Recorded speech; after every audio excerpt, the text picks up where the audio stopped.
Vexler crouched in the corner of his holding cell, mandibles tight against his faceplates, antennae twitching in restless irritation.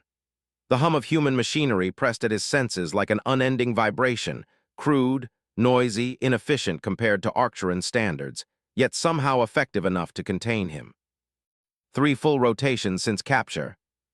3 full rotations since his scout vessel was pulled out of stealth near Jupiter and swallowed whole by a human cruiser. 3 full rotations of staring at walls that smelled of sterilized iron and recycled air, while the bipeds outside his barrier exposed their rows of blunt bone spikes every time they saw him. A smile. The word itself translated strangely through his device, but the meaning was obvious enough. Teeth were killing tools. In every predator species across half a dozen star systems, bared teeth meant one thing: threat. Yet humans displayed them casually, constantly, even warmly. A grotesque, casual flashing of weapons in the guise of friendliness. Vexler's mandibles clicked against one another, a nervous tick. He whispered in his own tongue, low and bitter. Humans are insane. The translator band at his throat rendered it in English automatically, flattening the guttural harmonics. He doubted the walls cared. The footsteps arrived before the smell, the faint musk of a mammal approaching with a tray of nutrients. Vexler's compound eyes flared open, adjusting to the movement. The human was small, not yet half his size, skin of warm bronze tone, dark hair pulled back. She wore the same pale blue fabric as yesterday, with insignia pressed over her chest. LTPATL. "Hey there, spaceman," she said lightly. "Dinner time." Her voice bounced with casual rhythm, like she was greeting an old comrade instead of a captured enemy scout. Without ceremony, she slid the tray through the one-way transfer port. Vexler recoiled, piles of brown lumps and yellow paste, decorative biochemical waste masquerading as sustenance. "I do not understand," Vexler hissed, his translator clicking each syllable. "Why feed me? Your kind is at war with mine. The logical method is interrogation, then termination." Patel leaned casually against the wall, arms folded. And then she did it again, that horrifying facial contortion. Lips peeled back, exposing every flat, blunt tooth in her mouth. A smile. "Yeah, well," she said, "we're weird like that. Besides, starving prisoners is so last millennium. Try the mashed potatoes. Real ones this time, not synthetic." The word potatoes meant nothing to him, though the translator offered an approximation: edible tuber. Vexler's sensory tentacles twitched in bewilderment. They joked about food quality with an enemy combatant. He rose to his full height, chitin plates scraping faintly against one another. "I am a senior scout of the Arcturan Imperium. My people have conquered 12 systems, subjugated 43 species. Humanity is merely the latest obstacle to our expansion. You are alive only by the temporary mercy of logistics." Patel's posture didn't change. Her dark eyes, round and unblinking, watched him with something between curiosity and amusement. "Uh-huh," she said. "And how's that conquest going for you guys? From my angle, you're the one behind a force field eating mashed potatoes." Vexler's mandibles spread wide, exposing his serrated inner mouth plates in a display that should have frozen prey animals in terror. "Our victory is inevitable." Patel cocked her head, utterly unfazed. "Sure, I'll let the captain know you're still confident. Sleep well, big guy." She turned to go, then paused at the door. "Oh, and just so you know, we're not threatening you when we smile. It's friendly." Then she made another sound, sharp, barking, rhythmic. The translator tagged it laughter. Vexler recoiled against the wall. "Exposing teeth is aggression," he stated flatly. "Whatever helps you sleep, buddy." Patel shook her head, chuckling again as the door sealed behind her. Alone, Vexler eyed the tray. 3 rotations and they hadn't probed him, hadn't demanded codes, hadn't even shouted. This was not in the handbook. No neural injections, no skinflay interrogations, no blinding light patterns.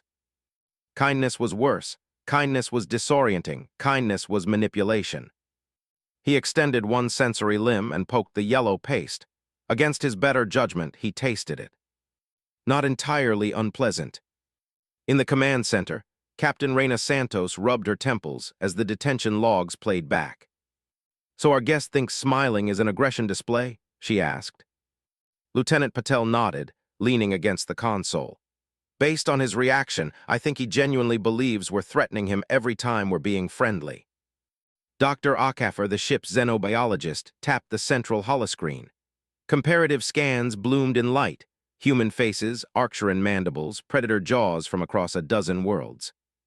Not unprecedented, he murmured. Many species interpret teeth display as hostile. His culture may have the same instinctual coding. What we read as friendly, he reads as a declaration of intent. Commander Jackson scowled from his tactical station. Great, cultural misunderstandings. Does that help us against the fleet massing beyond Saturn? On the display, red markers crept like fire ants across the system map. Arcturan ships, huge, bristling, relentless, 2 weeks out, maybe less. We've lost 17 outposts, Santos said quietly. Over 8,000 dead. If their aggression is based on a misunderstanding, she trailed off. Akaffer raised an eyebrow. Then we may be fighting over nothing at all. Silence, only the hum of systems and the blinking of hostile fleet markers. Lieutenant, Santos said at last, her voice steady. Bring me the prisoner now. The cell doors hissed open. Vexler stood rigid, mandibles tucked, antennae sharp with suspicion. He expected more humans with trays. Instead, one figure entered with a soldier's stride, taller, broad-shouldered, bearing the mark of authority. I am Captain Santos, she said without preamble. I am Senior Scout Vexler of the Arcturan Imperium. His translator rendered the pride in his tone, though perhaps not the resonance of his mandibles. Have you come to begin interrogation? I am prepared. No interrogation. Santos' face remained neutral, no teeth, no smile. I've come to ask you a question. That alone unsettled him. Questions were preludes to traps. When your fleet first contacted our outpost at Europa, Santos said, what exactly did your commander do? The standard Imperial greeting, Vexler said stiffly. He transmitted the edict of submission and displayed the honor grimace. Santos' brow furrowed. Honor grimace. The bearing of battle fangs, Vexler explained, demonstrating mandibles retracting, inner serrations revealed, his whole head tilting in a show of dominance. The highest respect. It acknowledges the opponent as worthy of conquest rather than eradication. Her eyes widened. And how did our people respond? She asked. Vexler's antennae bristled with remembered indignation. With insult, with mockery, they bared their blunt teeth in twisted configuration, what you call a smile. A clearer declaration of war could not exist. For several moments, Captain Santos was silent.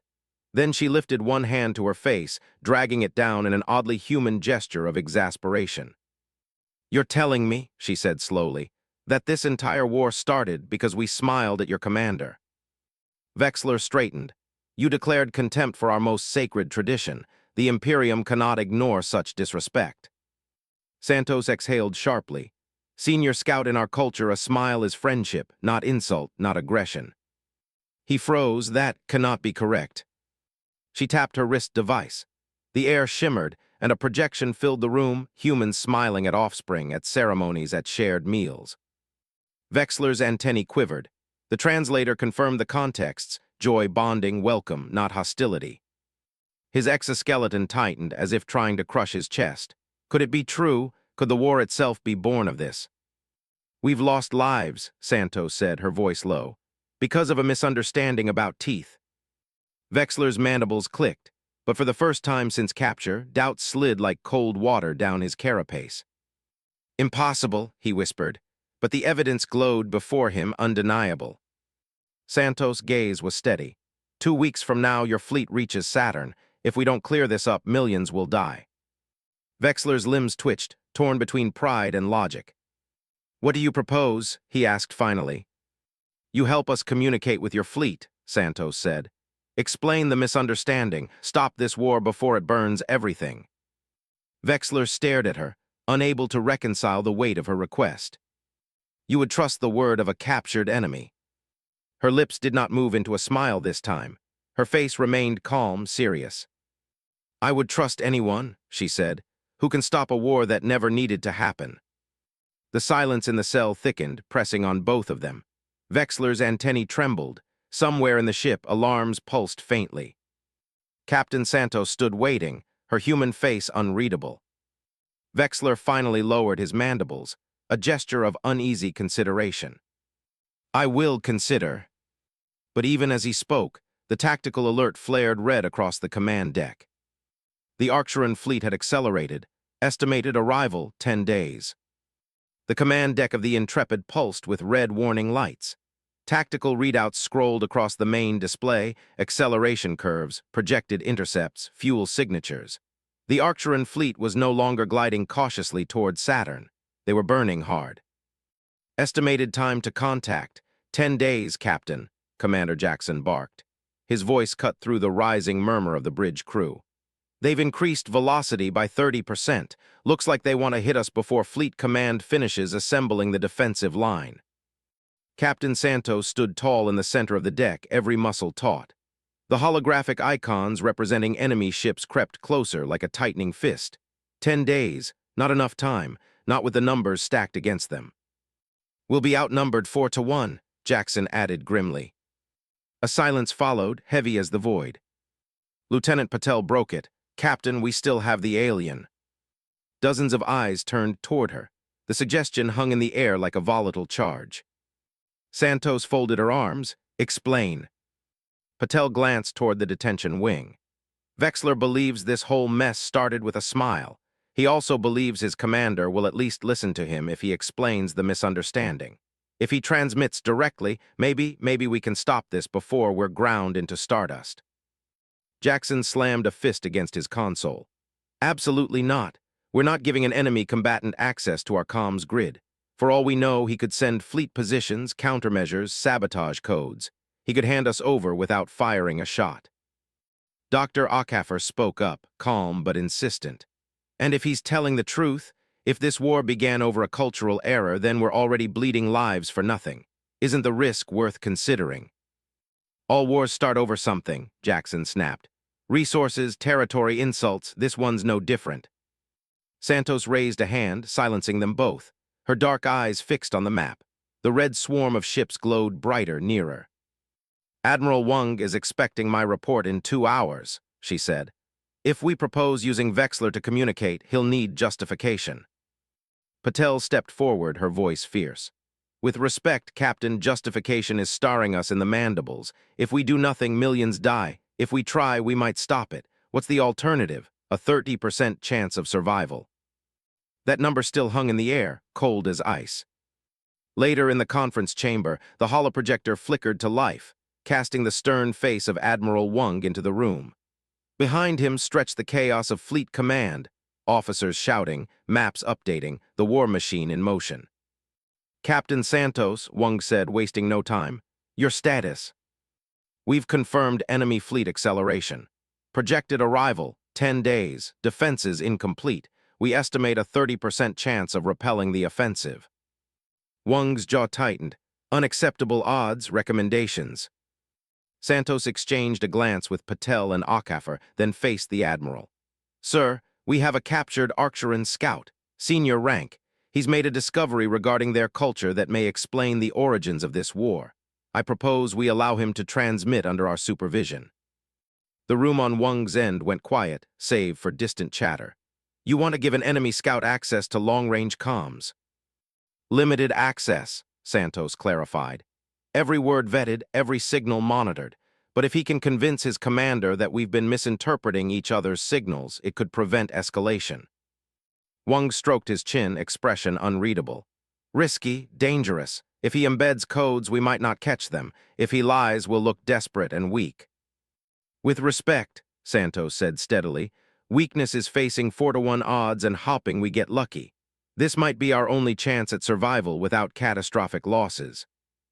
Patel leaned forward, her voice carrying through the pickup. "Sir, I've spent the most time with him. He's arrogant, sure, but he's also honest. He doesn't hide pride well. And when he saw the truth about human smiles, I saw something in him change. Doubt, fear maybe, but also understanding." Acaffer added, "If nothing else, this could buy us time. If his commander hesitates, even for a day, it could give Fleet Command the breathing room it needs." Admiral Wang was silent for several long seconds. The hologram shimmered faintly. Finally, he exhaled. "Authorized 1 transmission only. Content reviewed and approved by your staff. But Captain," his eyes locked on hers, If this backfires, it will be your responsibility. Santos nodded, understood. The hologram vanished. The detention wing smelled of antiseptic and ionized steel. Vexler sat cross-legged on the floor, the Rubik's Cube balanced delicately in his claws. With a final twist, the last color aligned. He set it down carefully in the center of his food tray. "The primitive pattern-matching device has been conquered," he declared when Santos entered. His translator carried the pride in his voice. "Impressive," she said. "Most humans take weeks." 16 minutes, 72 seconds, Vexler corrected, antennae twitching in satisfaction. Santos folded her arms. "Then perhaps you're capable of something more important. The fleet is closing faster than expected. We have 10 days, maybe less. We need you to explain the misunderstanding to your commander." Vexler's antennae froze. "You would allow me to speak directly with Supreme Commander Azix." "Under supervision, we'll review every word." He rose to his full height, mandibles flexing. "No, a recorded message will be dismissed as fabrication. Azix will not believe unless I speak in real time. The honor code compels him to hear me if I invoke the ancient protocols." Patel frowned. "Ancient protocols." "The shadow of truth," Vexler said gravely. "Once invoked, even the Supreme Commander must allow words to be heard. To refuse is dishonor." Jackson, standing nearby with arms folded, muttered, "Sounds convenient." Vexler ignored him, his compound eyes fixed on Santos. "But understand this, if I do this, I cannot return to the Imperium as I was. To suggest that the Supreme Commander initiated war based on error will bring disgrace. My name may be stricken from ancestral songs, my genetic line purged." Santos studied him carefully. "You'd risk exile or death for this." He hesitated, mandibles clicking faintly. "Because senseless slaughter is not our way either. We have simply forgotten." For a moment, silence filled the chamber. Then Santos nodded. "Prepare the transmission chamber." 3 days later, the chamber thrummed with energy. Banks of translators and security nodes lined the walls. Armed guards flanked every entrance. Vexler stood at the center, posture rigid, ceremonial stance precise.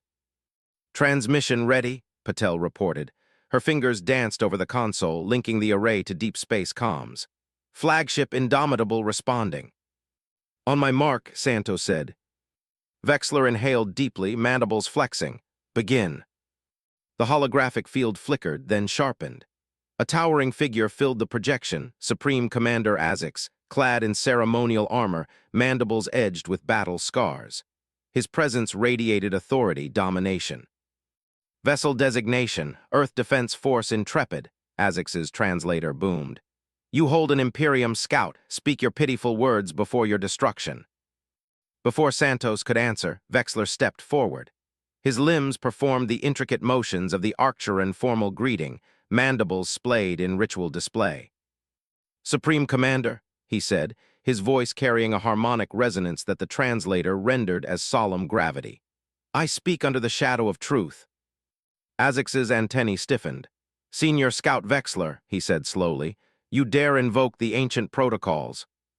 "I must," Vexler replied, "for I have discovered grave error." The commander's eyes narrowed. "Speak then, but no, nothing you say will halt righteous conquest." Vexler's mandibles twitched once, then he spoke. "The humans did not insult the Imperium. When they bared their teeth, it was not mockery of the honor grimace. It was their gesture of peace. In their culture, exposed teeth, a smile means friendship." Azix went utterly still. The silence stretched, thick and dangerous. Finally, he hissed, "You expect me to believe exposing killing implements is a friendly gesture?" Vexler's limbs trembled. "I did not believe it either, but I have witnessed proof.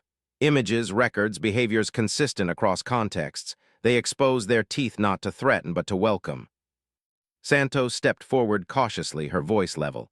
"It's true, Commander. We never meant insult. Our smiles were our way of saying we came in peace." The chamber was silent, except for the faint crackle of comms. Azix's compound eyes shifted, focusing entirely on his scout. "Senior Scout Vexler," he said, voice dangerously low. "If your claim proves false, your genetic line will be extinguished. Do you understand?" "I do," Vexler said. His voice did not waver. Azix leaned forward, mandibles flexing. Transmit your evidence. I will review it. Until then, the fleet will hold position for 2 cycles. The projection vanished.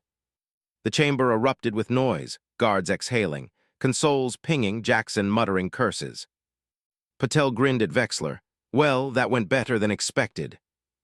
Vexler remained rigid, his body quivering with adrenaline. Do not thank me yet. Azix is proud even for an Arcturan. He will not easily admit error.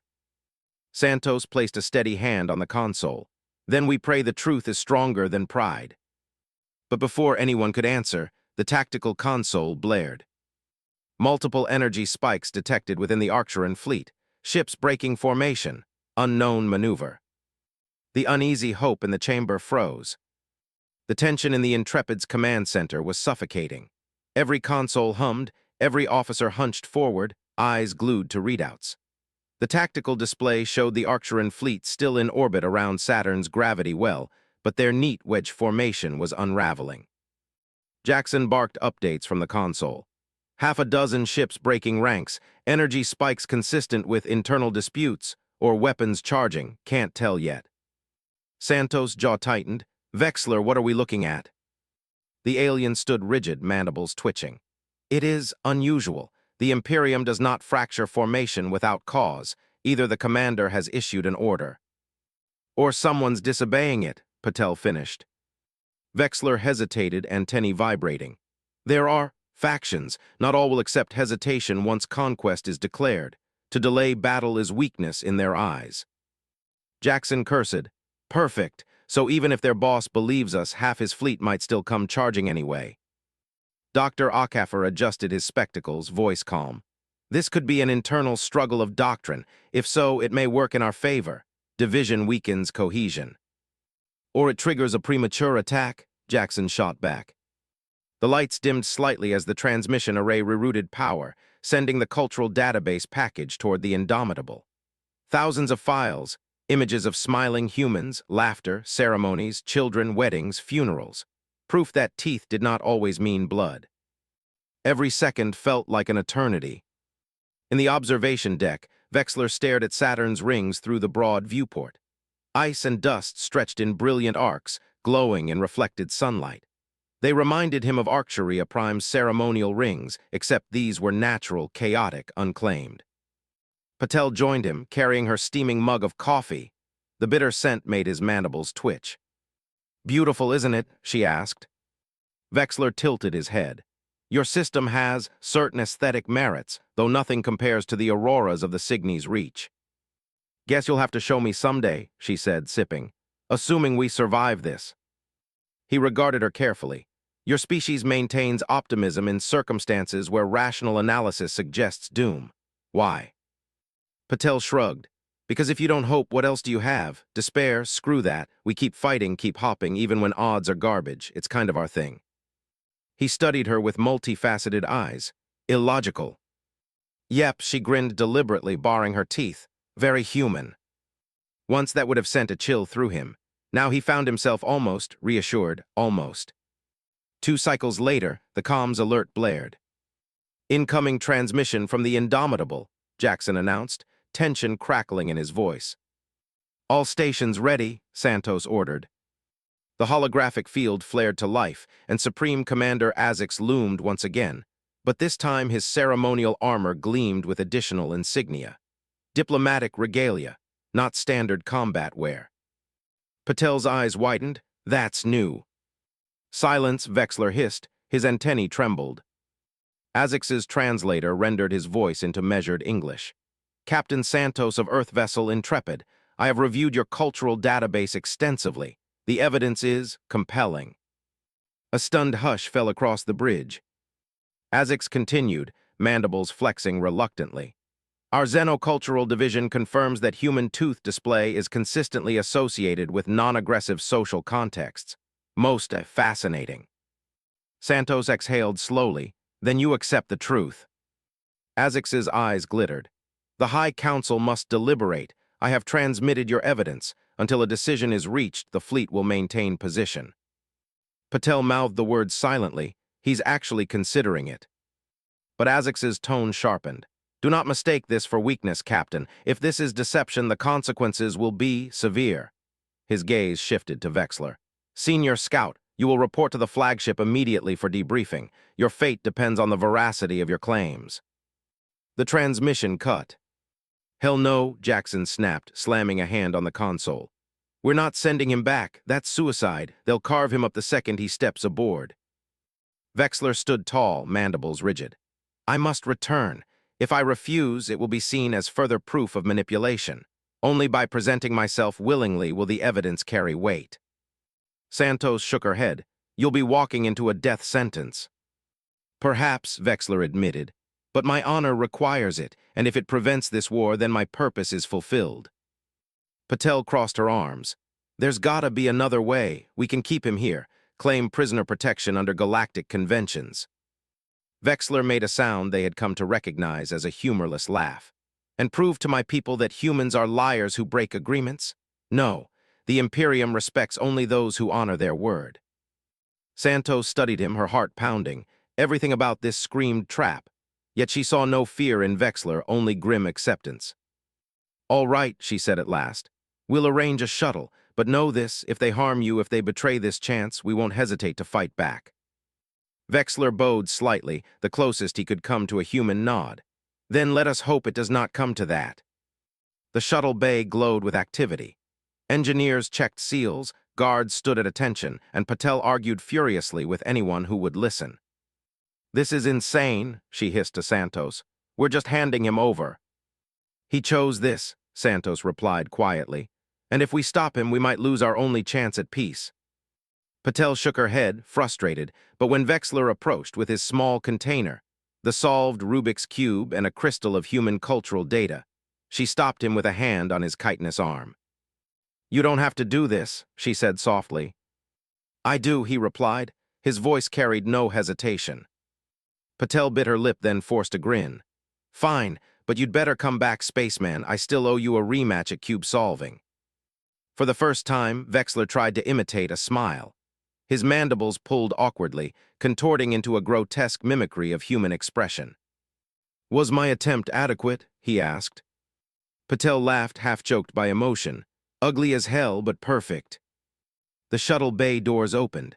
An Arcturan vessel approached, angular and sharp against the stars. This is it, Santos murmured. Vexler turned to them one last time. For friendship, he said simply. Then he boarded. The shuttle detached, shrinking into the void. Supreme Commander Azix's private chamber aboard the Indomitable was vast and grim. Trophy fragments from conquered worlds lined the walls, glowing faintly in containment fields. Battle maps flickered over the central display. Vexler knelt before him, mandibles lowered. Commander. Azix loomed above, armored limbs folded. Your actions have created a complication. The High Council reviews your evidence even now. I acted in accordance with the first principle, Vexler said firmly. Clear purpose in conquest. When evidence showed our purpose was flawed, duty required correction. Azix's mandibles twitched. A low harmonic rumble escaped Arcturan amusement. Your time among humans has loosened your restraint, yet perhaps wisdom hides in your impertinence. Vexler dared raise his antennae. Then the Council accepts the evidence. They do, Azix confirmed, which presents us with an unprecedented situation. The Imperium has never withdrawn from a declared conquest. Perhaps because we have never before initiated conquest based on misunderstood gestures, Vexler suggested before he could stop himself. For a moment silence fell. Then Azix rumbled again, low and dangerous, yet not without humor. Careful, Scout. Your tongue cuts close to insubordination. Vexler bowed low. Forgive me. Azix's mandibles flexed. The conquest will not be cancelled. It will be redirected to other sectors. Resources are more abundant in the Orion Arm. The Council prefers expansion without unnecessary complications. Vexler's antennae twitched. Political maneuvering, he realized. They would never admit error outright. Instead, they would redirect and preserve the myth of inevitability. What of me, Commander? He asked quietly. Azix's gaze bored into him. The Council requires a liaison to the humans, someone who understands their bizarre expressions, someone expendable if things sour. Vexler froze. You wish me to serve as diplomatic liaison, unless you prefer reassignment to the methane mines of Riel 9. For the first time since capture, Vexler felt shock pierce his carapace. He had expected exile, perhaps execution, but this. He bowed deeply. I accept. Azix straightened the decision final. Then prepare. You will return to the Intrepid, begin establishing diplomatic contact. But as Vexler rose, Azix's tone hardened. Beware, Scout. Not all in our ranks share the Council's pragmatism. There are those who call this weakness. They may act without sanction. The warning chilled him.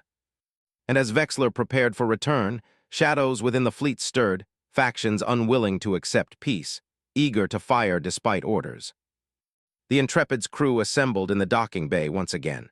The Arcturan shuttle descended smoothly through the magnetic shield, angular hull gleaming with faint blue thrusters. Guards lined the perimeter, rifles ready, eyes sharp. Captain Santos stood at the front, Patel and Dr. Okafor beside her. None of them knew what to expect. The shuttle ramp hissed open, releasing a gust of sterile, metallic air. Vexler emerged, not in scout armor this time, but in the dark crimson insignia of the Arcturan Diplomatic Corps. He carried no weapons, only a slim data crystal slotted into a ceremonial harness. He halted at the bottom of the ramp, performing a precise Arcturan greeting. Then, to everyone's surprise, he extended one upper limb in the human fashion. The correct title is now Diplomatic Liaison Vexler, he said, but my friends may continue to call me Vexler. Santos stepped forward and clasped his limb in a handshake. Her lips twitched, almost smiling, but she caught herself, suppressing the gesture. Welcome back, she said evenly. Patel grinned anyway. Guess they didn't carve you up after all. Vexler tilted his head. They found my perspective on human culture valuable, for now. The bay erupted in murmurs. Peace, or something like it, was possible. Yet everyone sensed the fragility, the thin thread holding it together. Hours later, the first formal session began in the Intrepid's conference room. The chamber had been rearranged for dual physiologies. Human chairs faced reinforced platforms designed to bear Arcturan weight. Environmental controls cycled atmosphere to tolerances that wouldn't suffocate either species. Santos presided, flanked by Patel, Okafor, and Admiral Wang's holographic presence. Vexler sat opposite, mandibles tucked tight, antennae angled for solemnity. On behalf of the Arcturan High Council, he began, I bring notification that the Conquest Directive has been redirected. Instead, the Council authorizes formal discussions for peaceful coexistence. The words fell like thunder. Admiral Wang leaned forward in his projection. Mutual recognition of territorial boundaries. Yes, Vexler replied, though many specifics remain, resources, patrol zones, cultural protocols, the path will not be easy. Patel smirked faintly. When has anything worth doing ever been easy? The discussions stretched for hours. They were awkward, halting, occasionally absurd. Vexler struggled to explain Arcturan honor rituals without making them sound like blood oaths. Humans stumbled through clarifying why laughter didn't mean aggression, why sarcasm wasn't betrayal. Yet progress glimmered. When Santos concluded the day's session, she deliberately offered a small smile. And for the first time, Vexler responded with an Arcturan honor grimace, mandibles spread wide, serrated plates exposed. A gesture that once meant conquest, now repurposed. For friendship, he said quietly.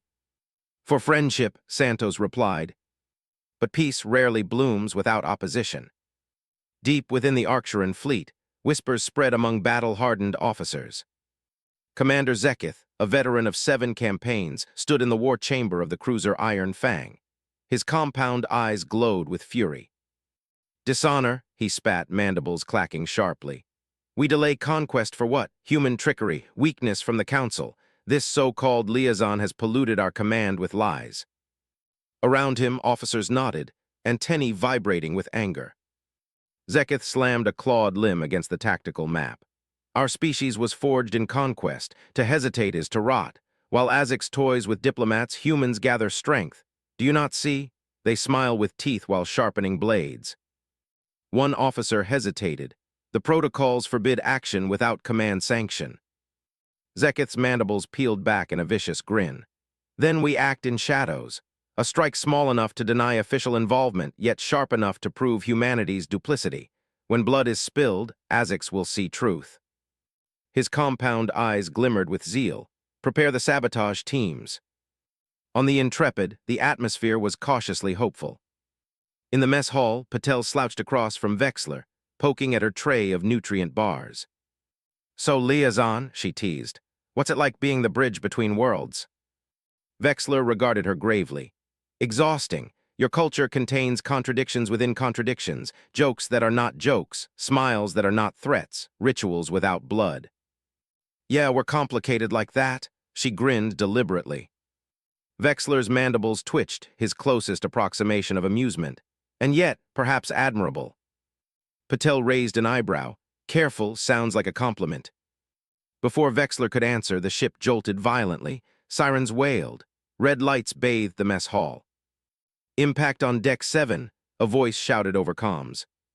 Patel shot to her feet. What the hell? Vexler's antennae flared wide. He recognized the pattern immediately. Sabotage.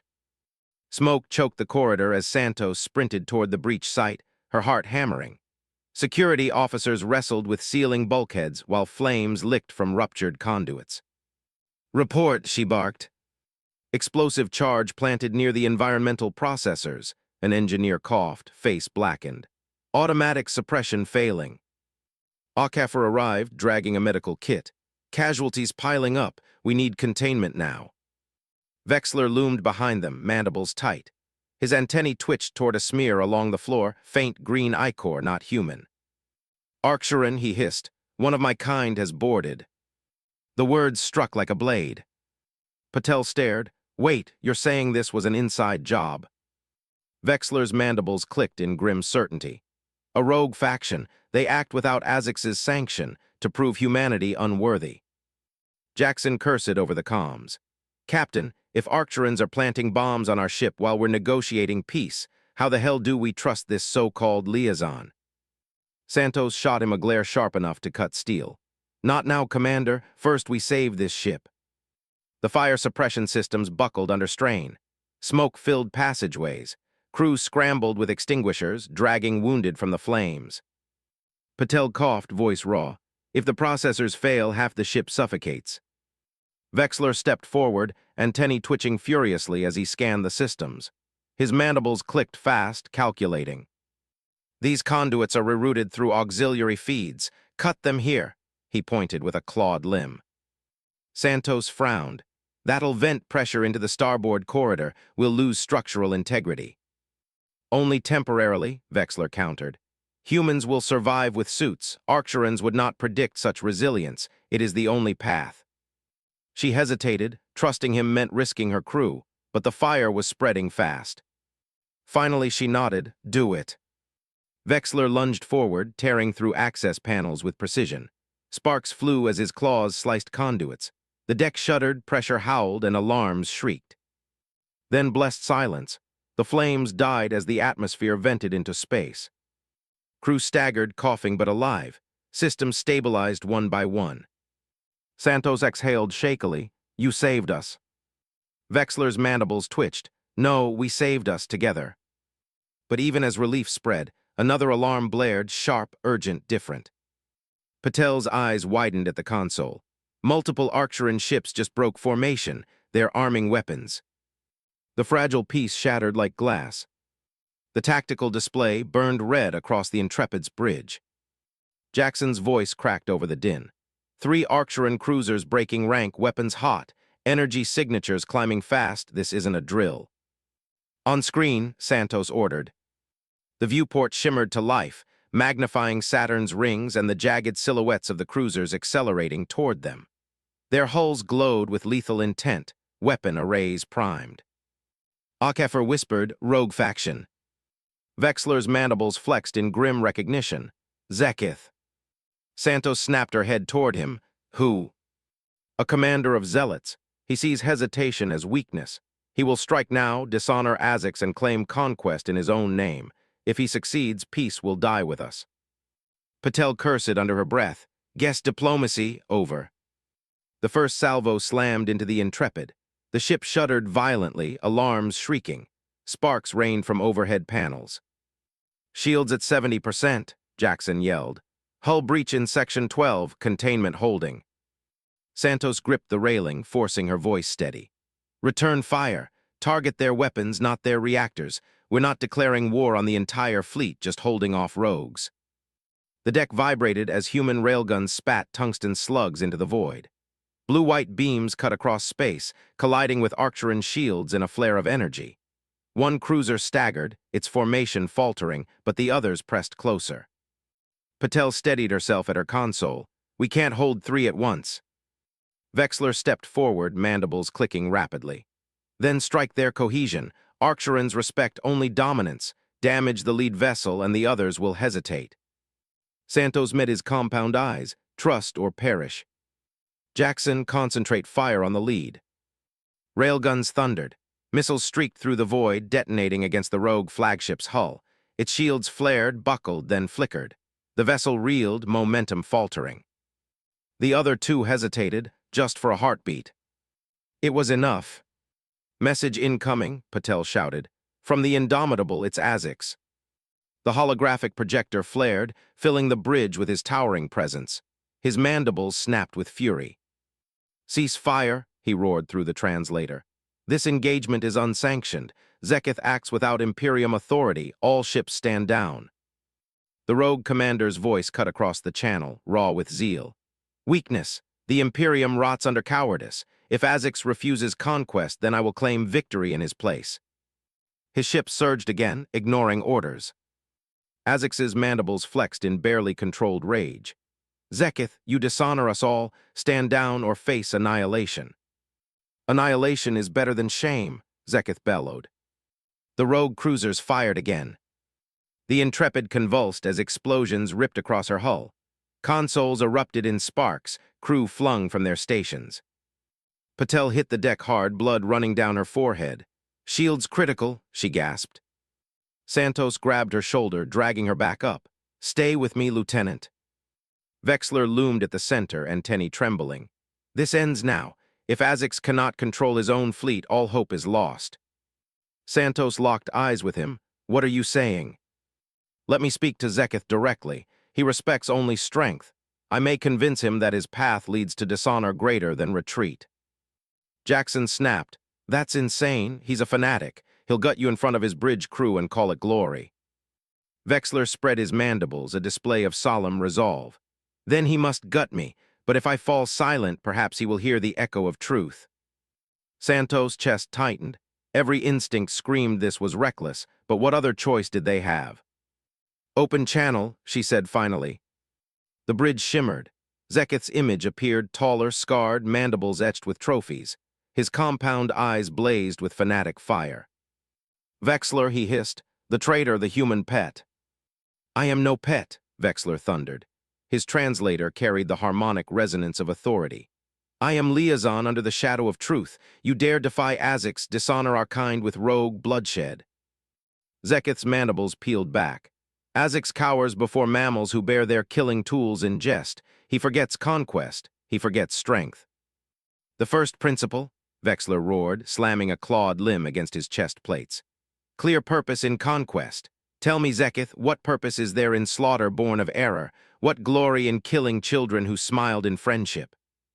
For a flicker, Zeketh faltered, but the fanatic fire reignited. "They are predators cloaked in lies." Santos stepped forward, her voice cutting through. "If we wanted you dead, Commander, we wouldn't be firing warning shots. We'd be targeting reactors. Look at your scans. We've spared you even as you tried to kill us." Patel wiped blood from her eyes and added fiercely, "We don't want this war, but if you force it, we'll fight to our last breath. That's human strength." The rogue commander sneered. "Empty words." "Then test them," Vexler said coldly. "But know this, history will not remember you as conqueror. It will remember you as coward who defied command and brought dishonor to the Imperium." The silence that followed was sharp as a blade. Behind Zeketh, his bridge officers shifted uneasily. Antennae twitched, doubt rippled. Finally, Zeketh's mandibles snapped shut. "This isn't over," he spat, then his image vanished. On the tactical display, two cruisers began to retreat. The third lingered. Then slowly, grudgingly, it turned away. The immediate danger faded. Relief swept the Intrepid, but it was jagged, fragile. Santos collapsed into her chair, sweat soaking her collar. Damage report. Shields offline, hull integrity 60%, Jackson muttered. We can limp, but another barrage would have finished us. Akaffer tended Patel's wound, wrapping a bandage around her brow. We're lucky to be breathing. Patel winced but forced a grin. Told you humans fight against impossible odds. Vexler stood tall, though exhaustion weighed his limbs. Zeketh may retreat, but others will whisper. Not all will accept peace. Santos nodded grimly. Then we'll need more than words, we'll need proof, solid alliances, shared trust. Vexler's mandibles clicked. Trust will cost me everything among my kind, but perhaps it is worth the price. Later, in the quiet of the observation deck, Santos found Vexler staring once more at Saturn's rings. You risked your life out there, she said softly. He did not turn. I am already a dead man among my people. Whether they kill me with blades or with silence, exile is certain. But if my death prevents thousands, perhaps millions, then I will have died with purpose. Santos stepped beside him. What if it doesn't come to that? What if you live and help build something better? Vexler tilted his head, compound eyes reflecting the light. Then I will have learned to be human. For the first time, she smiled at him without hesitation, and this time he did not recoil. But peace was still fragile. In the shadows of the fleet, Zeketh nursed his humiliation. His loyalists gathered in the dark of the Iron Fang's war chamber. They will brand me coward, he hissed, but I will not fade. One of his officers leaned close. Then what will you do? Zeketh's mandibles spread in a savage grin. Strike where neither Azix nor the humans expect. If they smile as peace, then let us bury their smiles in ash. His clawed limb stabbed the map, Earth. The war room aboard the Intrepid was eerily silent, save for the low hum of processors. Tactical maps sprawled across the display, Earth in pale blue, Arcturan fleet markers in deep crimson. Commander Jackson pointed with a gloved hand. We've intercepted encrypted chatter, rogue ships detached from Saturn's orbit, trajectories clear, straight line burned toward Earth. Santos' throat tightened, time to intercept. 6 days at full thrust. The words hung like a noose. 6 days until Earth's skis burned. Patel slammed a fist against the console. They're bypassing us entirely, going for the throat. Vexler stood rigid, mandibles taut. Zeketh seeks to prove Azix weak. If Earth falls, he shows the Imperium that hesitation was folly. The High Council will not ignore such spectacle. Akaffer leaned forward. Then we must intercept before they reach the planet. Jackson scoffed. With what, our ships limping, Fleet Command won't be ready in time. All eyes turned to Vexler. You know their fleet, Santos said. Their weaknesses, tell us how to stop them. Vexler hesitated. If I reveal tactical flaws, I commit treason. My line will be purged. Patel shot him a glare. And if you don't, Earth burns, millions die, which dishonors worse. The chamber pulsed with silence. Finally, Vexler lowered his mandibles. Very well, but once spoken, I cannot return to what I was. The holomap shimmered, displaying the rogue cruisers in crimson detail. Vexler pointed to their propulsion arrays. Arcturan drives are efficient but vulnerable during sustained burn. Heat builds in the secondary vents. If targeted here, his claw indicated delicate conduits along the flank, catastrophic failure cascades through the system. Jackson whistled low.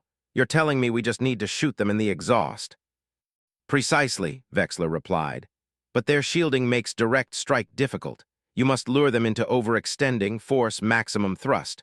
Only then will the conduits overload. Santos frowned. And how exactly do we bait 3 war cruisers into redlining engines? Patel smirked despite the tension.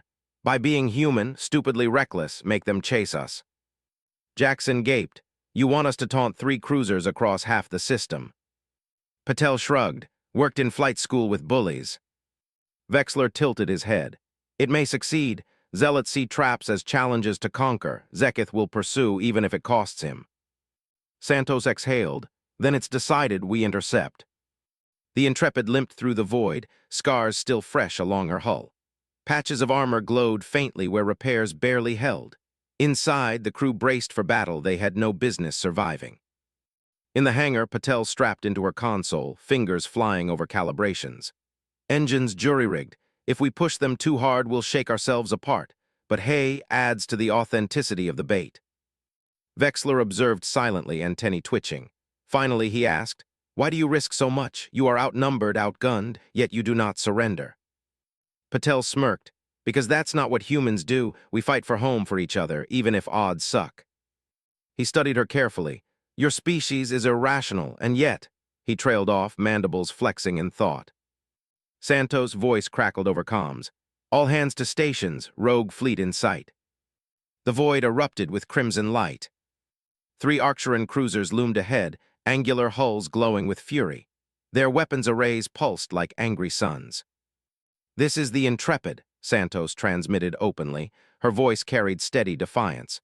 "You have violated the Supreme Commander's orders. You will not reach Earth." Zeketh's image flared across comms, scarred, sneering. "You again, the traitor humans, and Vexler, the worm who crawls at their feet." Vexler stepped into the pickup field, mandibles spread in defiance. "You dishonor the Imperium, Zeketh. Stand down." The fanatic laughed, mandibles rattling. "Weak words. When Earth burns, your name will vanish, and I will be sung in glory." He cut the channel. The cruisers accelerated. "Engines to max," Santos ordered. The Intrepid roared forward, systems groaning. Rogue cruisers surged behind, weapons blazing. Explosions tore across the void, rocking the ship. "Shields at 40%, Jackson shouted. Patel gritted her teeth. "Come on, you bastards, chase us." The cruisers did. Their drives flared white-hot as they poured on acceleration, hungry for the kill. Vexler's antennae quivered. "Yes, push harder, they cannot sustain this burn." "Not sure we can either," Patel muttered, sweat streaking her brow. The ship rattled like a dying beast, but it held. The gap closed. Zeketh's cruisers poured fire, each blast a hammer blow. "Now," Vexler barked suddenly, "target their vent arrays." Railguns thundered. Missiles screamed. Explosions rippled across space as one cruiser's flank ruptured, secondary engines detonating in a chain of fire. A cheer erupted from the crew, one down. But the others pressed closer. The second cruiser spat a lance of energy that slammed into the Intrepid's hull. Metal screeched. "Deck 11 breached," Jackson yelled. "We're venting atmosphere." "Seal it," Santos barked. Patel's hands flew over controls. "Rerouting power, but shields are gone. We're naked out here." Another barrage rocked them, sending consoles sparking. Vexler steadied himself. "We must cripple the second before it cripples us." Santos clenched her fists. "Target vents again, all batteries." The Intrepid's remaining guns roared. Explosions burst across the cruiser's flank. It staggered, shields flickering. Then, with a blinding flash, its drives imploded. The vessel spun out of formation, debris scattering. Cheers rose again, desperate, ragged. But the third cruiser remained, the largest, Zeketh's flagship. His image appeared again, mandibles wide in fury. "Impressive, but you will not stop me. Earth will burn, and your smiles will die in fire." Patel spat blood from her lip. "You're welcome to try ugly." Zeketh's compound eyes glowed. "You fight with courage, but courage cannot stop inevitability." His cruiser powered forward, weapons arrays bright enough to blind sensors. Vexler's antennae trembled. "He pushes beyond safe limits. His zeal blinds him, but so much power he may take us with him." Santos stared at the looming warship, her heart hammering. "Then we finish it here," she said, "one way or another." The Intrepid charged, battered but unbroken. Zeketh's flagship bore down like a crimson titan. The void filled with fire as the two ships collided in desperate fury. Explosions tore across the Intrepid's hull. Consoles died. Oxygen vented in shrieking bursts. Crews screamed as gravity buckled. Patel clung to her console, knuckles white. Engines failing. Jackson shouted over the chaos. "Weapons offline." Santos gritted her teeth. "Vexler, tell me there's a way to end this." Vexler's mandibles flexed. "There is one, but it may cost your ship." Santos snapped, "Say it." "Their overcharged core is unstable. If we detonate our reactor close enough, it will trigger collapse, mutual destruction." The bridge went silent. Patel's voice broke. That's suicide. Santos' eyes burned with resolve. Better Earth survives than we do. But before she could give the order, a new alarm screamed, not from their systems, but from the rogue flagship. Zeketh's cruiser was overheating, its core glowing brighter, too bright. Vexler's antennae shot upright in shock. He's pushed too far, his zeal is killing him. The tactical map pulsed red, the flagship's core approaching detonation. And it was on a collision course with Earth. The Intrepid's bridge glowed crimson, as warnings blared across every console. Core instability on the rogue flagship, Jackson shouted, voice raw with panic. Estimated detonation 8 minutes, yield equivalent to planetary bombardment, trajectory Earth impact vector. The words froze the crew. 8 minutes until millions of lives turned to ash. Santos gripped the railing hard enough her knuckles whitened. Options.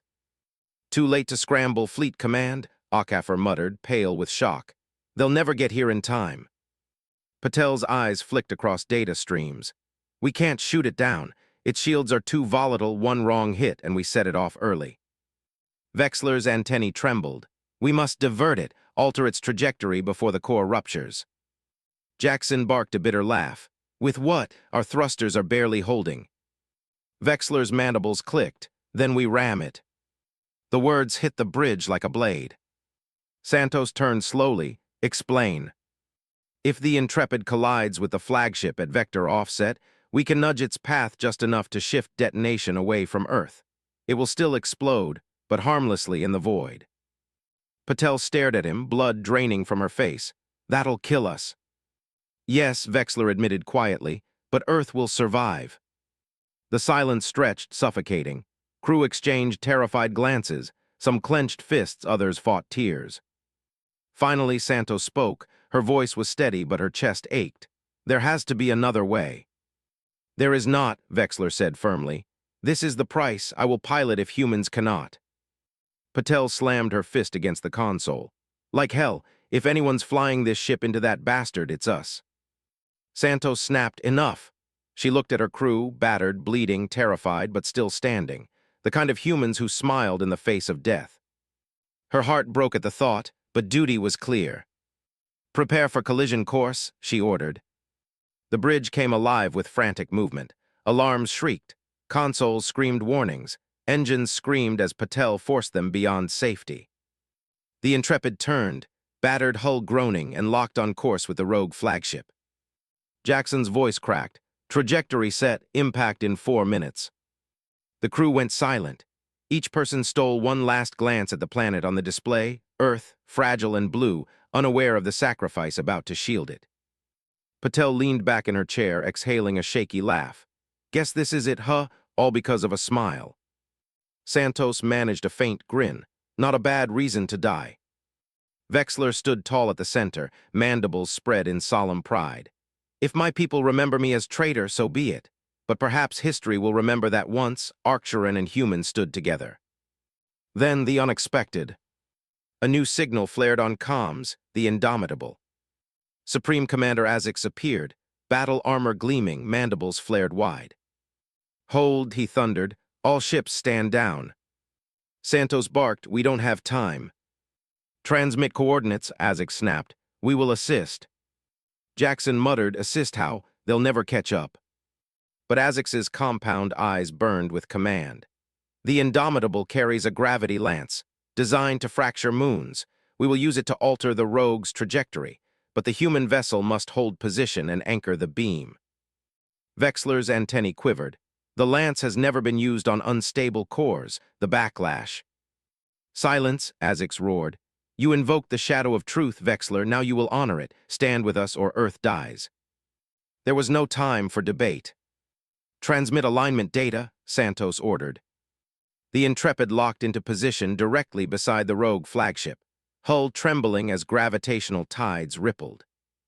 Patel shouted, all systems redlining, she won't hold much longer. Azix's voice thundered over comms, firing lance. A beam of invisible force ripped through space. Stars bent, Saturn's rings distorted.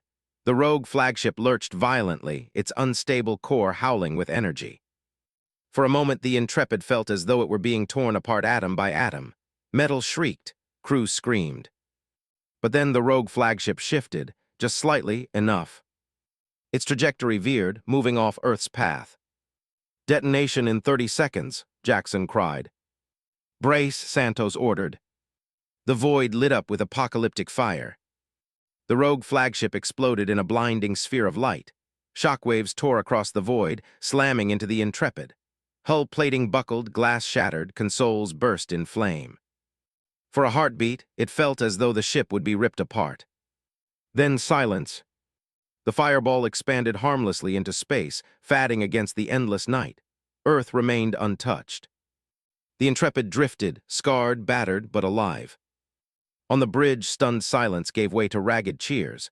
Crew collapsed into chairs, laughing and crying. Patel wiped soot from her brow, grinning weakly. "Still here, take that, physics." Santos slumped against the railing, chest heaving. "Damage report." "Bad," Jackson admitted, coughing, "but survivable." Okafor laughed shakily. "We live Earth lives." Vexler stood motionless at the center, antennae quivering, mandibles flexing. For the first time, he allowed himself to feel something unfamiliar. Relief. Hope. Hours later, the conference chamber filled again. Santos sat across from Azix, his holographic presence vast, imposing. Yet something had changed. His mandibles were tucked in, antennae lowered in what Vexler recognized as reluctant respect. "The High Council has deliberated," Azix said at last. "The conquest directive is rescinded. Humanity will not be annexed. Formal treaty negotiations will begin at once." Santos exhaled slowly, a weight lifting from her shoulders. "Then perhaps we've avoided slaughter." Azix's eyes narrowed. "Do not mistake this for friendship, human, but perhaps coexistence." He vanished, leaving silence. Later still, on the quiet observation deck, Santos, Patel, and Vexler gazed at Earth. Fragile, glowing, beautiful. "You know," Patel said softly, "all this death, all this madness because of a smile." Santos chuckled tiredly. "Maybe not madness, maybe a lesson." Vexler tilted his head. "In my culture, to expose weapons is to invite blood. In yours, it is to offer peace. Perhaps true strength lies in learning the difference." Patel grinned. "Look at you, sounding all human." Vexler's mandibles twitched, pulling into that awkward, uncomfortable imitation of a smile. It looked grotesque, alien, yet strangely perfect. "For friendship," he said. "For friendship," they echoed. And for the first time, Vexler felt the truth of the human gesture. The vulnerability, the risk, the courage. To bare one's teeth not in threat, but in trust. A smile, fragile, foolish, and powerful enough to stop a war. Epilogue. Weeks later, the Intrepid limped into orbit over Earth. Scars still smoking, but flags of two species flying side by side. In the halls of both governments, negotiations began. Arguments raged, compromises faltered, progress crawled. It was awkward, painful, imperfect. But it was peace. And every time Vexler saw a human smile, he no longer recoiled. He returned it with his own jagged approximation, a reminder that even the sharpest teeth could build bridges instead of tearing throats.